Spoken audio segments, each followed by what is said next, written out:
Hello and welcome back to Quantitative Reasoning Online, Lesson 14b, Taking Aim at Bias.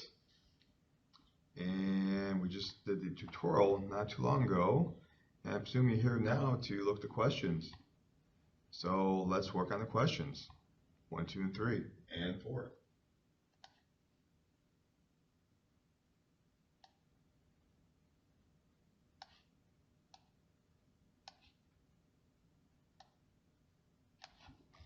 So let's see, what do we have here? The customer service department of a high-tech retailer asks people who call in for help to stay on the phone to answer questions on a brief survey.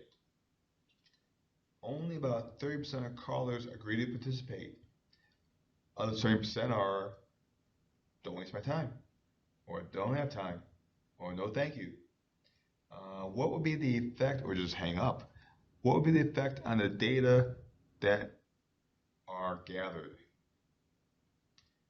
No effect. The people who agree to participate may have stronger feelings than those who don't bother to take the survey. This event will produce bias. The data will be more reliable because the customer service department is only taking information from people who really care about giving feedback.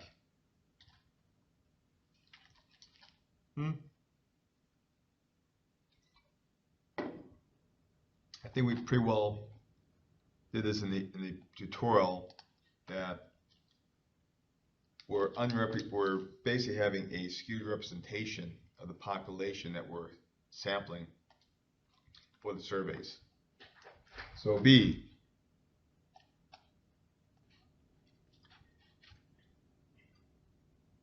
I go on pause because somebody was making noise and now I can't remember my train of thought. Either way, we B, because we're introducing a bias because we're unrepresenting the population. We're overrepresenting some parts of the population.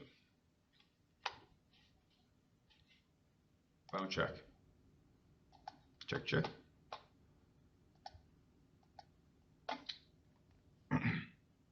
Okay. Customer service department, again, some high-tech retailer. Surveyed customer who went to the service counter. And what effect may this have? No effect. The method will help give good quality info because people are already at the counter and are speaking to customer service employees. Could be.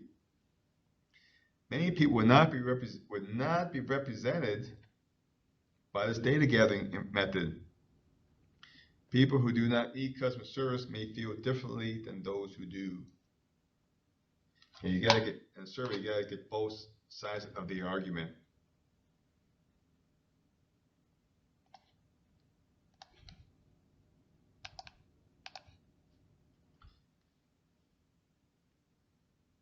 Customer service again, outside the store. So everyone who goes in or goes out has the opportunity to be spoken to. Interviews every 20th person. That's good. You're not trying to do a bias by looking at only certain types of people that you think would be good to sample. That's selection bias, by the way. Doing every 20th person who comes out. Then begin by saying our customer service is constantly rated as highest in the industry. Please let us know how you feel about our service. Okay.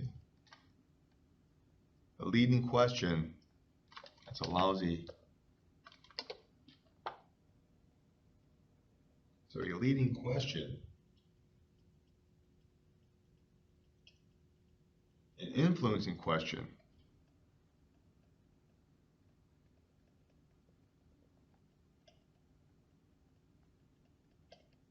Both bad. The first thing about how highly rated stuff is may influence the response. No effect. It's important to remind people how others feel about an issue so that they feel more confident in their opinions.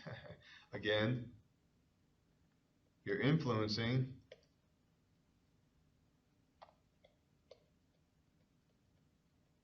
Which kind of leads us back to this question.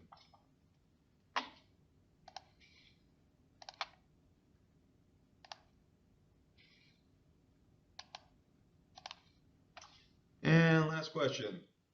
Create a statistical study that will introduce bias in a sample. Which of the following studies would introduce bias? Interesting. Any study designed to estimate the mean age, okay, we went by mean age of all students in the school. A statistics student asks 20 random students, what is your age?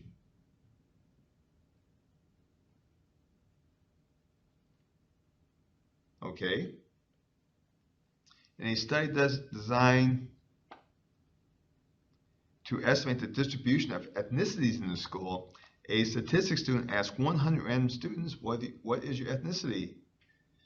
Okay. Okay. In a study designed to estimate the mean height of all students in their class, a statistics student asked 5 random students in class, how tall are you?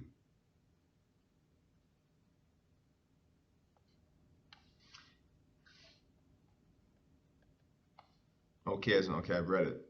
In a study designed to estimate the distribution of majors in their school, a statistics student asked all the students in their statistics class, what is your major? In a study designed to estimate the distribution of majors in their school, okay, majors could be art, statistics, physics. A statistics student asked all the students in their statistics class, gee, you think you're going to get you think in statistics you have the performing arts students or the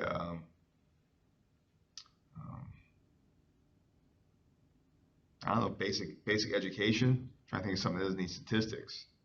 And they ask them, what is your major? Ooh. This is going to be this error of a convenience sample, because you're just asking the students that are conveniently about you on a question that's not isolated to their classroom. So like here, first one, mean age of all students, 20 random students. Okay, so I presume he's going to go walk around the school, or she. Study designed to estimate distribution of ethnicity. That's 100 random students. Again, walking around the school. Mean height of students in their class. That's 5 random students in the class. Okay. So it has to be D just based on that.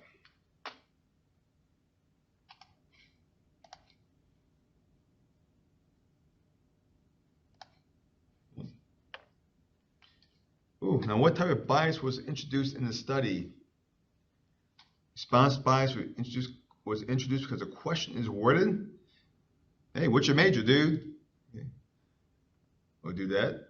So that's not it. A non-response bias was introduced because most of the people questions would not respond to the survey.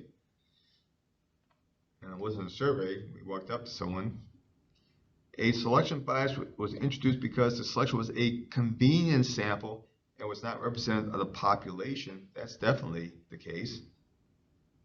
A measurement bias was introduced because the method of gathering data would influence the observation studies themselves. No. So again, I kind of hinted when I was saying it. You conveniently only pick students right by you.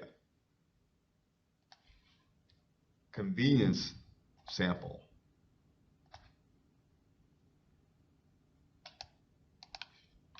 Okay. So we have completed the tutorial. We have completed the questions. So now you go back and do the questions on your own. You may have similar questions. You may have the same questions. Not sure. But with that, we're done with the 14B preview. So now work with Stephanie. Go do the previews yourself, the questions yourself. Then work with Stephanie. in the 14B work assignment to work for tutorial, upload them, practice assignments, and I'll see you for 14C.